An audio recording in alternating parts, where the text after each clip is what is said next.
আপনি জানেন, ইন্টারভিউয়াররা শুধু আপনার সার্টিফিকেট দেখে নেয় না। এইচআর দেখে আপনি মানুষ হিসেবে কে। আপনি টেনশনে ভাগেন নাকি চাপে শান্ত থাকেন।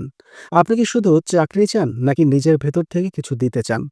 অনেকেই ভাবে ভালো উত্তর দিলেই চাকরি পাকা, কিন্তু এইচআর খেয়াল করে আপনার চোখের ভাষা, শরীরের ভাষা, এমনকি আপনি উত্তর দেওয়ার সময় থেমে যাওয়ার সেই 2 সেকেন্ডও।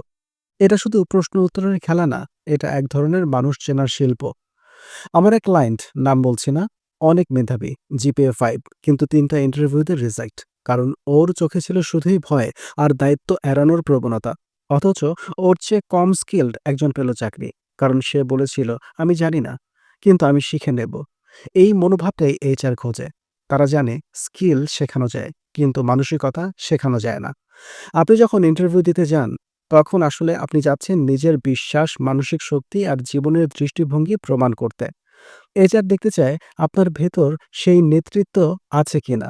সংকটের সময় আপনি কেমন, আপনি নিজের ভুল স্বীকার করতে পারেন, আপনার ভেতরে কি টিমওয়ার্ক স্পিরিট আছে। আপনার সার্টিফিকেট আপনাকে রুমে ঢুকতে সাহায্য করে, কিন্তু আপনার মানসিক শক্তি, জীবন দর্শন আর ইমোশনাল ইন্টেলিজেন্স, এগুলো আপনাকে সেখানে টিকিয়ে রাখে।